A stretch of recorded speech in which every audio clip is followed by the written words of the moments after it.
Hey everyone, I'm here to help you unwind and drift off tonight. I know many of you use these videos to fall asleep, so before you get too cozy, be sure to like this video and subscribe to the channel for more relaxing content. Let me know where you're tuning in from and what time it is for you right now. Now find a comfortable spot, take a deep breath, and let's begin to relax. The old farmhouse had sat vacant for years before the Murphy family moved in. Tucked away on the edge of a small, quiet town, it had a charm that belied its age, the kind of worn, weathered beauty that captivated Nora and James Murphy. Their 3 children, too, were excited to explore its sprawling rooms and dusty corners, hoping to uncover hidden treasures or secret passageways as kids do.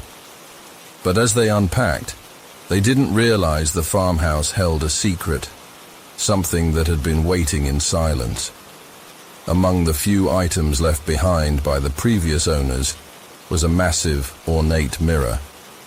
It was propped against a wall in the upstairs hallway, its wooden frame carved with intricate patterns that had long since gathered dust. Its surface was faintly tarnished, adding to its allure as a piece of antique charm. Despite its age and slight imperfections, the mirror gleamed as if it wanted to be noticed. Nora, captivated by the mirror's elegance, decided to leave it in place. It seemed too perfectly suited to the old house. On their first night in the farmhouse, as the family settled into their new rooms, the youngest daughter, Emily, kept glancing at the mirror as she walked past it to her bedroom. She was only 7, a curious but shy girl with a sense of wonder about everything around her. But something about the mirror made her uneasy, a feeling she couldn't quite explain. Around midnight, as Emily lay half awake, she thought she heard faint whispers coming from the hallway. Curious but hesitant, she slid out of bed and tiptoed down the hall.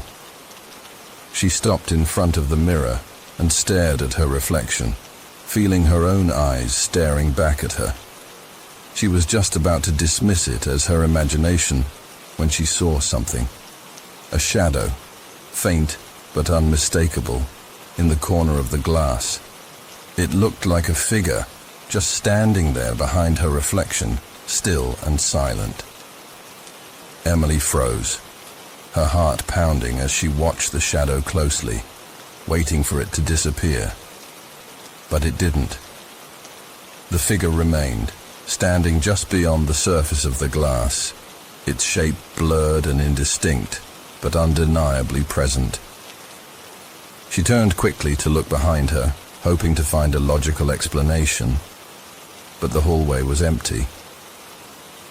When she turned back to the mirror, the shadow was gone. Too scared to tell her parents, Emily ran back to her room and hid under her covers, hoping it was just a bad dream. But in the nights that followed, her unease grew. Every time she walked past the mirror, she felt as though someone was watching her from the other side. She began avoiding it, scurrying past it without glancing in, her heart pounding whenever she was near it. A week later, Emily's older brother, Jack, had an encounter of his own. Jack was 13 and often dismissed his younger sister's fears as childish. But one night, as he passed the mirror on his way to bed, he caught a glimpse of something that made him stop cold. At first, he thought it was just a trick of the dim hallway light, but then he realized it was a shadow in the mirror, a figure standing just behind him. Jack blinked, trying to clear his eyes, but the shadow remained, looming just over his shoulder. Unlike Emily, Jack had a good look at the figure. It seemed tall and thin, with long, twisted limbs, almost skeletal, and hollow eyes that seemed to stare right through him. But when he turned to face the hallway behind him, it was empty. He turned back to the mirror, but the figure had vanished. Jack couldn't shake the feeling of dread that lingered in his mind. He told his parents about it the next day, but they brushed it off as a trick of his imagination or a shadow cast by an old piece of furniture. After all, the house was full of strange creaks and drafts. Yet Jack knew what he had seen, and he avoided the mirror from that night on. As weeks passed, each member of the Murphy family experienced the shadow's presence in different ways. Nora, the mother, noticed strange cold spots around the mirror, spots where the air felt thick and icy, as if something unseen lingered nearby. Her husband, James, caught fleeting glimpses of movement in the glass, just at the corner of his vision. But whenever he turned to look, the mirror reflected only his own puzzled face. The encounters intensified, each family member seeing the shadow more clearly. Sometimes it appeared behind them, other times beside them, its form growing sharper, almost like it was slowly coming into focus. They began to feel its presence at all hours of the day, a silent companion lurking in the periphery. One night, as Emily lay in bed, she awoke to the sensation of someone watching her. Heart racing, she turned her head toward the doorway, and there it was, the shadow. This time it wasn't in the mirror. It was standing in the doorway to her room, a faint silhouette just barely distinguishable in the dim light. She wanted to scream, but no sound came out. The shadow lingered there for what felt like an eternity before it seemed to fade, melting into the darkness of the hallway. That was when Emily knew the mirror wasn't just showing her a shadow. It was letting something into their home. Desperate, Nora decided it was time to remove the mirror. She convinced her husband to help her take it down and move it to the basement. Together, they carefully carried the heavy frame down the stairs, feeling a strange resistance, as though the mirror didn't want to leave its place in the hallway. Once it was finally in the basement, they draped it with an old sheet and left it in the darkest corner, hoping that would be the end of it. But it wasn't. That night, the footsteps began. Heavy, deliberate footsteps echoed from the basement, moving slowly, as if something was pacing back and forth. The family lay awake, listening to the sounds below them, their hearts pounding in the silence. The footsteps grew louder, closer, until they stopped right beneath Emily's bedroom. Terrified, the Murphys decided to leave the house the next morning. They packed up what little they could carry and fled, abandoning the old farmhouse and the mirror it held. When they returned a week later to collect the rest of their belongings, they found the basement empty. The mirror was gone, leaving only a faint outline of dust where it had once stood. No one in the family spoke of the mirror again, and the old farmhouse was eventually sold to another unsuspecting family. To this day, locals say the new residents sometimes hear footsteps in the attic and see strange shadows in the upstairs hallway. And, in the rare moments when someone catches a glimpse of themselves in a window or a reflective surface, they might just see something standing behind them, a figure watching from a place beyond the glass, waiting for its chance to step through. In the small, sleepy town of Willowbrook, nestled between dense forests and misty hills, there stood a house with a dark reputation. Known to the locals as the Holloway House, it had remained vacant for decades, its paint peeling, shutters hanging askew, and windows clouded with dust. Its walls seemed to sag under the weight of years gone by, as if the house itself carried secrets too heavy to bear. Despite the legends surrounding it, the Holloway House was as much a part of the town as the clock tower and the cobbled streets. People whispered about it but kept their distance, unwilling to stir whatever lingered inside. Then, one crisp autumn day, the Holloway House was sold. The townsfolk couldn't believe it. No one had set foot inside for years, and there were those who swore they could hear strange sounds echoing from its walls at night. But the new owners, Thomas and Rachel Whitaker, weren't locals. They were from the city, eager for a quiet place to raise their young daughter Lily away from the bustle of urban life. To them, the house was simply a charming old home in need of a little work. As the family moved in, Thomas and Rachel immediately set about renovating the place. They painted over the peeling walls, replaced the creaking floorboards, and filled the house with warmth and laughter. The house, which had sat cold and silent for so long, seemed to wake up with a sense of life and energy. But as the family settled in, they began to notice strange occurrences.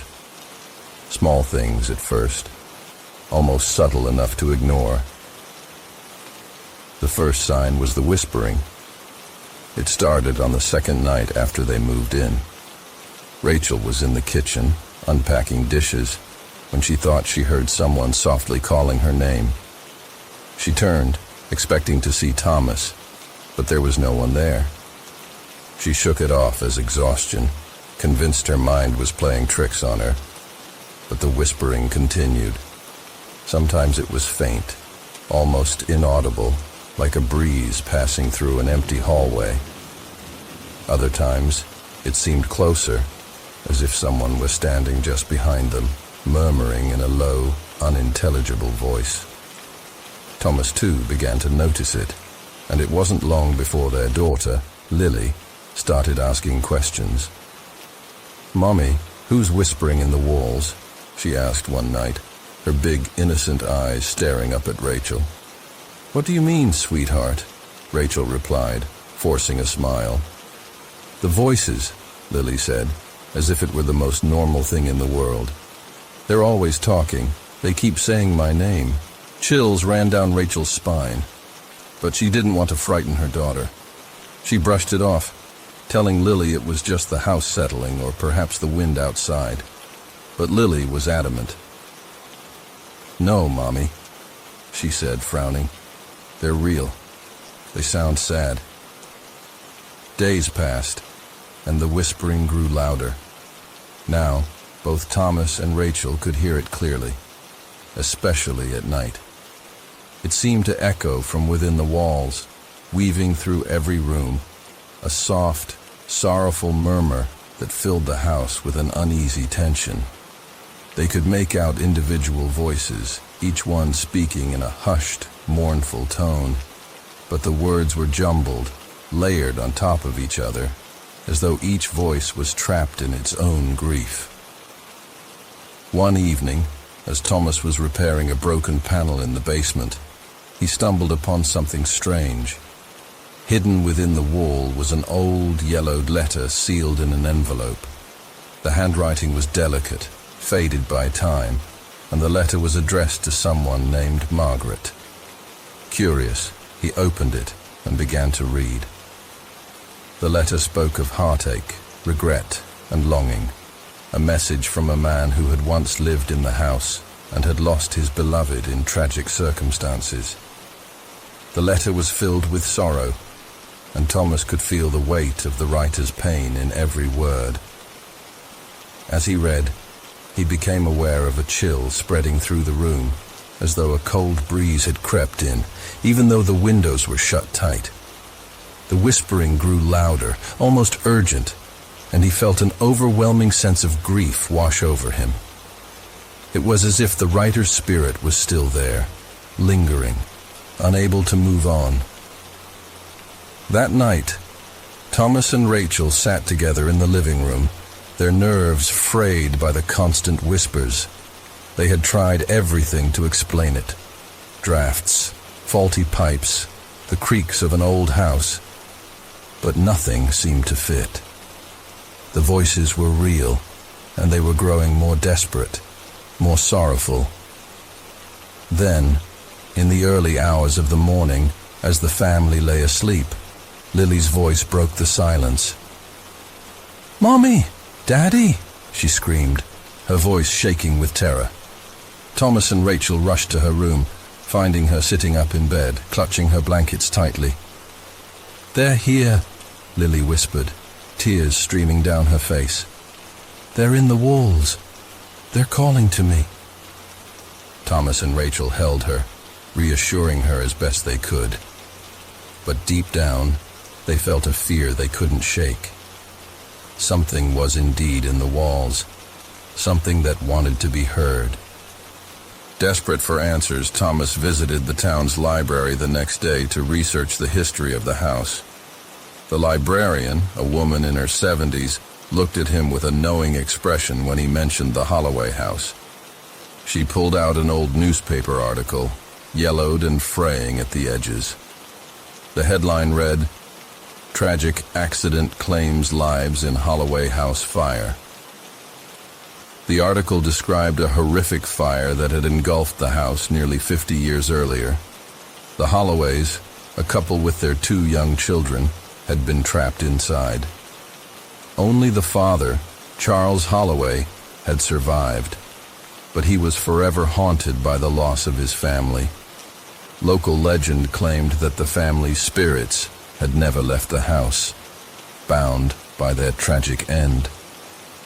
Thomas felt a chill as he realized the voices they had been hearing were likely those of the Holloway family, still mourning their lost lives, still seeking closure they would never find.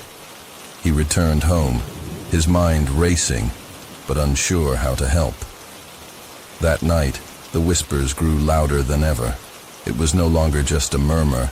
It was a chorus of voices, anguished and pleading, echoing through every wall, every room, filling the house with a relentless sadness.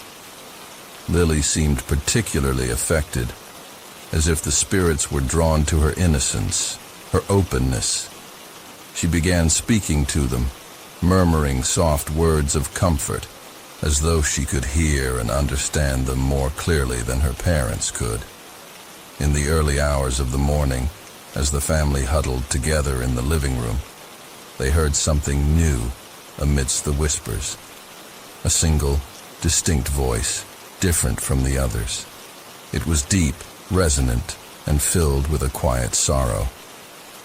"Please, help us," it said, the words clear and unmistakable. Summoning his courage, Thomas spoke aloud, addressing the empty room. "How can we help you?" he asked, his voice shaking. For a moment there was silence. Then, slowly, the whispers began to fade, replaced by a sense of calm that filled the air. It was as if the spirits had finally been heard, their voices no longer lost within the walls. One by one, the voices faded, their sorrow lifting like a mist, leaving only a profound, lingering peace. In the days that followed, the house was silent. The whispers had stopped, and the oppressive heaviness that had once filled the air was gone. The family could feel the difference, a lightness that hadn't been there before. They sensed that the spirits of the Holloway family had finally found the closure they'd been seeking, their pleas for help heard after decades of silence. The Whitakers stayed in the Holloway house, and over time, it became a place of warmth and laughter again, the echoes of its tragic past fading like a distant memory. But every so often, on a quiet night, if you listened closely, you might still hear a faint whisper, a gentle reminder of the spirits who once called out from within the walls, their voices finally at rest. There's something unsettling about living alone, especially in a secluded house at the edge of the woods. For Sarah, moving into her late grandmother's cottage was supposed to be a fresh start, a way to escape the noise and chaos of the city. The house was small but cozy, with a charming rustic quality to it, nestled between tall pines that whispered in the wind. At first, the solitude felt like a gift. She enjoyed the quiet, the solitude, and the soothing sounds of nature that surrounded her each day. But everything changed the night she heard the knock. It was just past midnight, a particularly dark and chilly night in late October. The wind was howling through the trees, rustling leaves against the windows and causing the shadows to dance in strange, unsettling ways. Sarah was curled up on the couch with a book, her favorite blanket wrapped around her. Just as she was about to drift off to sleep, there came a loud, deliberate knock at the front door. The sound startled her, snapping her out of her sleepy haze. She glanced at the clock. 12:03 a.m. Her heart began to race, the initial shock replaced by a rising sense of unease. Who would be visiting her house this late? Her mind immediately cycled through possibilities. Maybe it was a lost traveler or someone whose car had broken down nearby. But deep down, something felt wrong. She slowly stood up, pulling her blanket tighter around her shoulders, and approached the door. "Hello," she called out, her voice wavering slightly. No answer.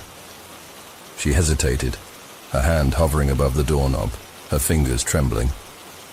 Peering through the peephole, she saw nothing. The porch was empty, bathed in the dim glow of her outdoor light, casting long shadows on the ground.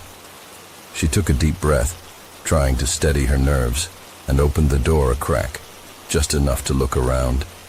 The yard was empty, the trees swaying ominously in the breeze, but no one was there. She closed the door, locking it and telling herself it was probably just a prank, maybe some local kids trying to scare her. She went back to the couch, but she couldn't shake the eerie feeling that had settled over her. She sat there, wide awake, listening intently to the silence that filled the house. Minutes passed, and just as she began to relax, she heard it again. Knock, knock, knock. This time, the sound was louder, more insistent, as if whoever was out there wanted to make sure she heard them. Goosebumps prickled along her arms, and a chill ran down her spine. Her heart pounded in her chest as she stood up, inching her way back to the door. She peeked through the peephole once more, but again, there was no one there. She opened the door slightly wider this time, calling out into the darkness, her voice shaking. "Is someone there?" Silence. Only the sound of the wind rustling through the trees and the faint, distant call of an owl.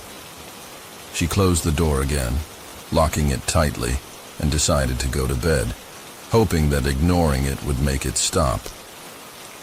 But that night, sleep didn't come easily. Every creak of the house, every gust of wind against the windows seemed louder, sharper, like someone was deliberately making noise to keep her awake. Hours passed, and she finally managed to doze off, but her sleep was fitful, haunted by strange dreams she couldn't quite remember when she awoke. The next night, it happened again. Right at midnight, 3 sharp knocks echoed through the house, filling the silence with an ominous hollow sound. Knock, knock, knock. Her heart pounded as she lay frozen in bed, listening, hoping it would go away. But it didn't. The knocking continued, steady and rhythmic, each knock more urgent than the last. Sarah forced herself to get up and tiptoed down the hallway, her heart racing with every step. She peered through the peephole, her breath held in anticipation. Once again, there was no one there. She was beginning to feel like she was losing her mind.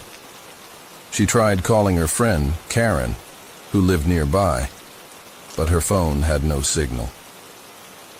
Frustrated and terrified, she spent the rest of the night sitting on the couch, clutching her blanket tightly, her eyes fixed on the door. The third night, the knocking came even louder. Sarah knew what to expect, but that didn't make it any less terrifying. It was almost as if the knocks were inside her head, reverberating in her bones. She hadn't slept in 2 days, her nerves frayed, and she felt as though she were on the edge of a breakdown. That evening, desperate for answers, she decided to search the house, hoping to find some logical explanation for the disturbing phenomenon. She checked the attic, the basement, and every closet, looking for anything that might account for the sounds, but there was nothing. Finally, she wandered out onto the porch, her flashlight cutting through the dark night, and circled the house, peering into the trees and shadows for any sign of a prankster or stranger. But the woods were empty, silent, save for the rustling of leaves. As she made her way back to the front of the house, something caught her eye. Faint scratch marks on the wooden door. They hadn't been there before. She leaned closer, her flashlight illuminating the deep grooves carved into the wood. They looked like claw marks, jagged and uneven, as if something had tried to scratch its way inside. Terrified, she backed away from the door and hurried inside, locking every window and door she could find. She felt trapped, surrounded by something she couldn't see, something that seemed determined to reach her. The scratches, the knocks, they were getting closer, more desperate. The fourth night, she was too exhausted to stay awake, and she drifted off to sleep despite her fear. But at exactly midnight, she was jolted awake by the knocking. This time it wasn't just on the front door. She heard it from every wall, every corner of the house, as though dozens of hands were knocking all at once, trying to get in. The sound filled the air, growing louder, more insistent, drowning out her terrified breathing. It felt as though the walls themselves were closing in on her, pulsing with the rhythmic pounding. Panicking, Sarah grabbed her phone and dialed 911. Her voice trembled as she explained the situation, begging for someone to come. The dispatcher assured her that help was on the way, and Sarah clung to the phone like a lifeline, listening to the faint sound of the knocking in the background. It felt like hours before she saw the flashing red and blue lights outside her window. She ran to the door, flinging it open as two police officers approached. She explained the situation, the knocks, the claw marks, her sleepless nights. The officers searched the property, but like her, they found nothing. No signs of intruders, no evidence of anyone lurking in the woods. As they were about to leave, one of the officers asked if anyone else had lived in the house before her. Sarah shook her head. "Not that I know of," she said. "It was my grandmother's. She lived here alone until she passed." The officer hesitated, then shared a story he'd heard from one of the locals. "Your grandmother was a well-known recluse," he said, glancing around. "People in town say she started talking to herself in her last few years.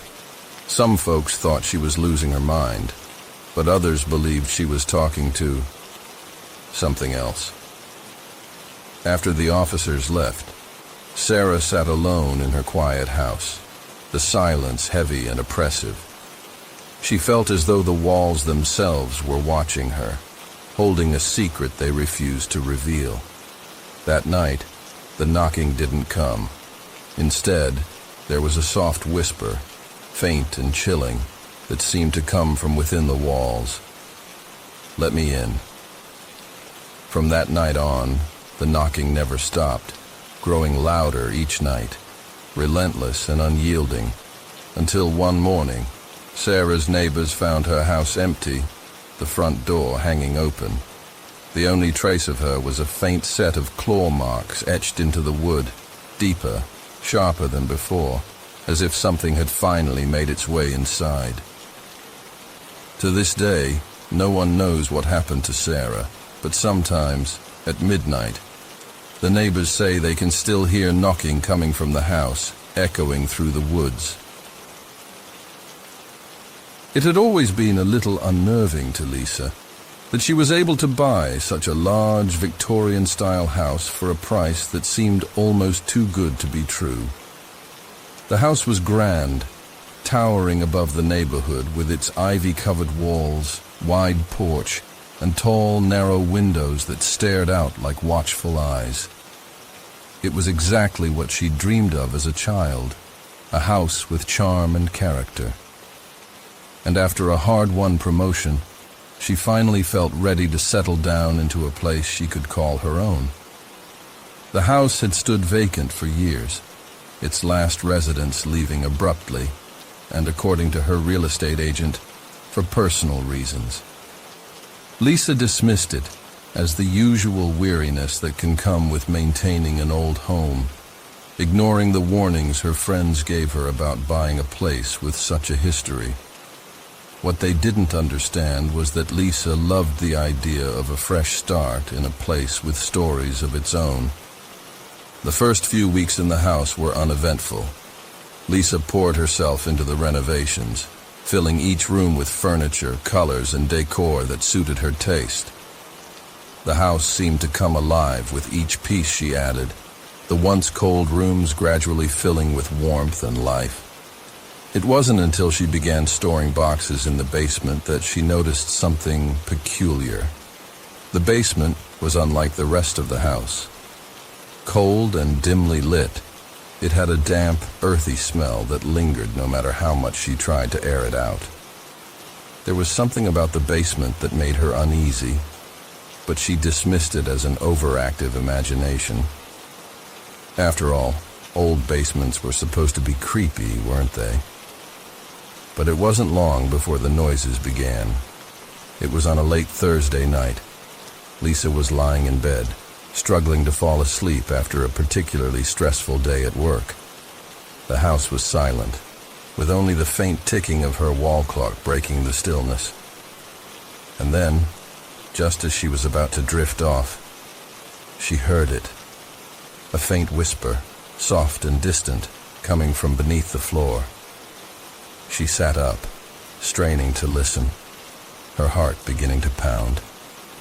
The sound was unmistakable, a soft, indistinct murmuring, as if someone were speaking in hushed tones just below her. It sounded like a voice. No, multiple voices overlapping in a low, eerie murmur. The realization sent a chill through her. At first, she tried to convince herself it was nothing more than the house settling, or perhaps the old pipes rattling in the walls. But as the nights passed, the voices grew louder, clearer, echoing up from the basement with an urgency that made her skin crawl. She couldn't make out the words, but the tone was unmistakable, desperate, pleading. One night, after another hour of lying in bed, paralyzed with fear as the voices whispered beneath her, she decided she had to investigate. She couldn't keep ignoring it, not if she ever wanted to get a full night's sleep again. Armed with her phone's flashlight, she made her way down to the basement, each step feeling heavier than the last. The basement was colder than ever, and the air was thick with that strange, earthy smell. She shone the light around, illuminating the stacked boxes and forgotten odds and ends that cluttered the room. The silence was absolute, the only sound her own shaky breathing. And then, as she stood in the middle of the basement, the voices returned. They were closer now, clearer, the whispers swirling around her like a cold wind. She couldn't make out the words, but she could sense the desperation in their tone, a pleading sorrow that felt as though it would seep into her very bones. She felt a sudden urge to run, to flee from the basement and never return, but something held her there, some morbid curiosity that urged her to stay. Slowly she moved the flashlight along the walls, scanning every inch of the room, looking for the source of the voices. And that's when she saw it. A small, nearly invisible door tucked into the far corner of the basement, half hidden behind an old bookshelf. She had never noticed it before, and the sight of it filled her with a sense of dread that she couldn't explain. With trembling hands, she pushed the bookshelf aside, revealing the door in its entirety. It was small, just barely large enough for a person to squeeze through, and it looked ancient, its wood dark and warped with age. Taking a deep breath, Lisa reached out and turned the rusty handle. The door opened with a low creaking sound, and a wave of cold air rushed out, carrying with it a scent so foul and earthy that she had to cover her nose. Beyond the door was a narrow, winding staircase that seemed to descend deeper into the earth, disappearing into the shadows. Against her better judgment, Lisa stepped through the doorway, her flashlight barely piercing the darkness as she made her way down the stairs. The air grew colder with each step, and the voices grew louder, filling her ears with their frantic, overlapping whispers. She could almost make out the words now, fragments of sentences that seemed to echo off the walls. "Help! Us! Please! Listen! It hurts!" Her heart pounded, and she felt as though she were walking into a nightmare, each step dragging her deeper into a suffocating darkness. At the bottom of the staircase, she found herself in a small stone room, the walls covered in strange, faded symbols that looked like they had been scratched into the rock with desperate fingers. In the center of the room lay an old, decrepit chest, covered in dust and cobwebs. The voices were louder here, almost deafening, as if they were coming from within the chest itself. Lisa felt a wave of nausea wash over her, but she couldn't stop herself from reaching out, her hands trembling as she lifted the lid. Inside the chest were dozens of old, yellowed letters, each one tied with a ribbon and addressed in delicate handwriting. She picked up the top letter, her hands shaking as she unfolded the brittle paper. The letter was written in a scrawling, frantic hand, the words smeared and barely legible. It was a plea, a desperate cry for help. The writer spoke of being trapped, of endless nights filled with darkness and pain. Each letter seemed to tell a similar story, each one a fragment of the lives that had been lost, trapped in the darkness of the basement, forgotten and alone. As she read, the voices grew louder, more frantic, filling her mind with a sorrow so intense that it brought tears to her eyes. She felt as though she were drowning in their pain, their desperation. They were trapped, lost in the shadows of the basement, their voices reaching out for someone, anyone, who could set them free. Overwhelmed, Lisa stumbled back, dropping the letter as she scrambled to get out of the basement. She raced up the stairs, the voices following her, echoing through the darkness like a haunting symphony. She slammed the door shut behind her, her heart pounding as she collapsed against it, gasping for breath. That night, the voices didn't stop. They grew louder, filling the house with their desperate pleas, their sorrowful wails. Lisa knew she couldn't stay, not in a place filled with so much pain, so much trapped despair.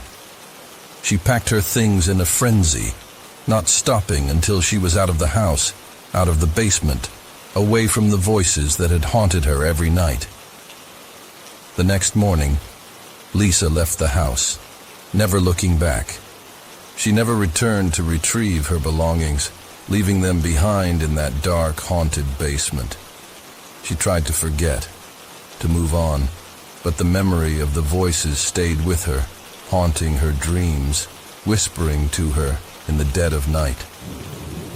The house remains empty now, abandoned once more, its windows dark and silent. But on quiet nights, if you listen closely, you can still hear them. The voices from the basement, calling out in the darkness, waiting for someone to finally set them free. In the quiet town of Willowbrook, where everyone knew each other by name and where gossip spread faster than the wind through the trees, a new face always stirred curiosity. So when a tall, slender man with an unsettling air about him arrived and rented an old cabin on the outskirts of town, people took notice. He was strange, eerily so. But the most unnerving thing about him wasn't his quiet demeanor, or his odd habit of wandering the woods at dusk. No, it was the fact that he never blinked. Everyone began calling him the man who never blinks.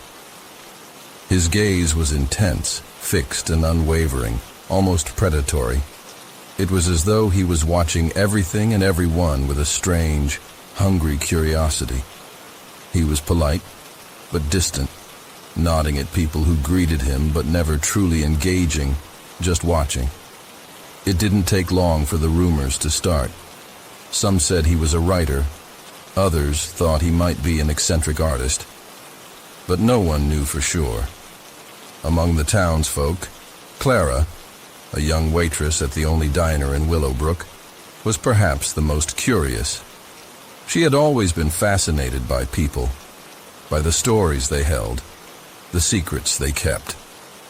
So when the man started coming into the diner every night, sitting alone in the corner booth with a cup of black coffee he never seemed to drink, Clara's curiosity took over. Each time she approached his table to refill his coffee, she felt the weight of his gaze on her. His eyes, wide and unblinking, would follow her movements with an intensity that made her skin prickle. She would catch herself looking into his eyes longer than she should, drawn by the hollow, endless darkness within them. But as soon as she would look away, the feeling would fade, leaving her with an inexplicable sense of dread. One evening, unable to resist, Clara decided to strike up a conversation. She cleared her throat as she refilled his cup, offering him a smile. "So, what brings you to Willowbrook?" He stared at her, his lips curling slightly into what might have been a smile. His voice was low, almost a whisper. "I'm looking for something." "Looking for what?" Clara asked, her curiosity piqued. His gaze intensified, and she felt as though he could see straight into her thoughts. "Something I lost," he replied, "a very long time ago." That was all he said. No explanation, no details, just those cryptic words. She wanted to press him, to ask more, but something about his stare silenced her. She nodded and moved on, feeling his eyes follow her until she was out of sight. She couldn't shake the chill that had settled in her bones, and that night, she found it impossible to sleep. The next few days were even stranger. Clara began to notice the man's presence everywhere, not just in the diner, but in the streets, in the grocery store, even outside her apartment building, standing beneath the street lamp, his face half hidden in shadow. He would watch her, his unblinking eyes piercing the darkness, and then he would vanish without a sound. It was as if he were haunting her, appearing in places he had no reason to be, watching her with that eerie, unsettling gaze. One night, as she was closing up the diner, Clara felt his presence before she saw him. The hairs on the back of her neck stood up, and she turned slowly, finding him standing just outside the door, his figure silhouetted against the dim streetlights. She froze, her heart pounding as he took a step closer, his eyes never leaving hers. "Why do you keep watching me?" she asked, her voice barely a whisper. He tilted his head, studying her with an expression she couldn't quite read. "Because you can see me," he said softly. What does that mean?" He didn't answer. Instead, he held out his hand, as if offering her something, though his palm was empty. She hesitated, but something about his gaze, his presence, compelled her to reach out. The moment their hands touched, a strange sensation washed over her, like a rush of cold water seeping into her veins.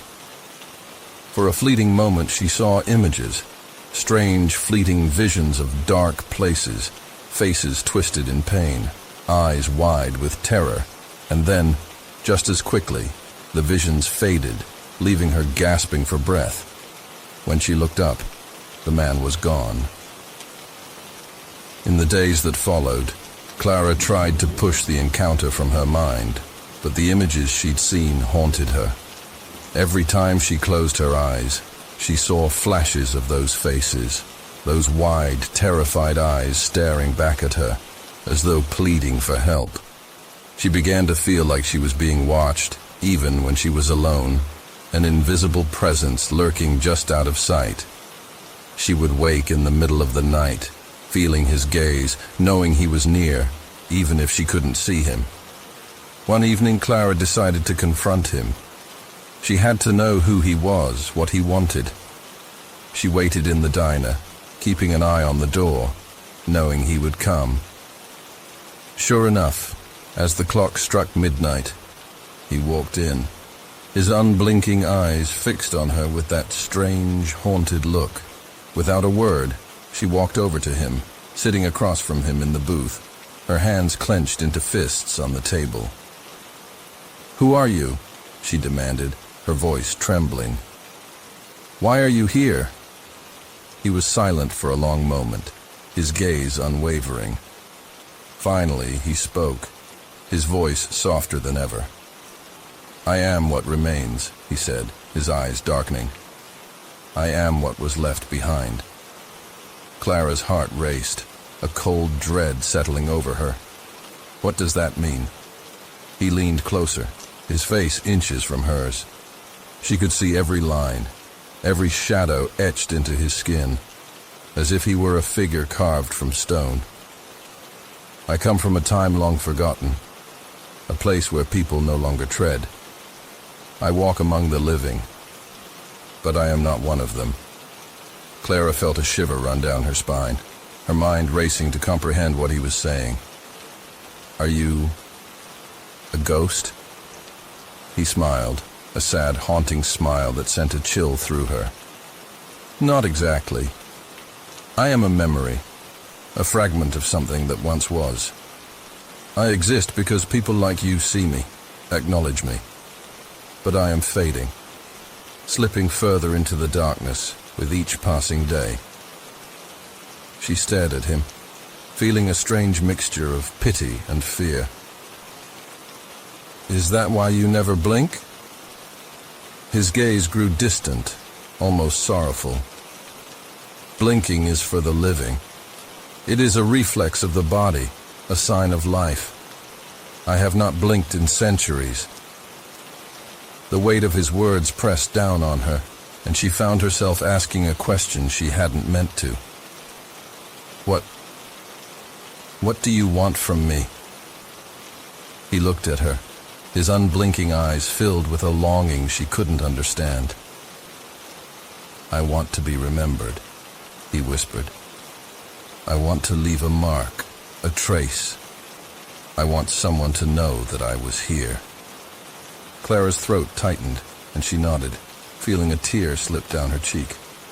She didn't know why, but she felt an overwhelming sadness, as though she were mourning someone she'd never met. "I'll remember you," she promised, her voice choked with emotion. He nodded, a faint smile touching his lips. And then, without another word, he stood up, walking out of the diner and disappearing into the night. In the days that followed, Clara never saw him again. It was as though he had vanished, leaving no trace, no sign that he had ever existed.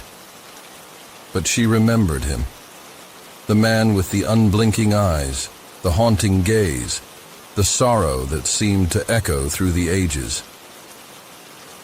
Years later, when people asked her about her time in Willowbrook, Clara would tell them about the man she'd met, the man who never blinked. Some would laugh, others would look at her with skepticism, but she didn't mind. She knew he had been real, that his presence had touched her in a way she couldn't explain. And every now and then, when she found herself alone in a quiet room, she would feel a faint, watchful gaze, as if he were still there, lingering just out of sight. And she would remember her promise, knowing that as long as she remembered him, he would never truly be gone.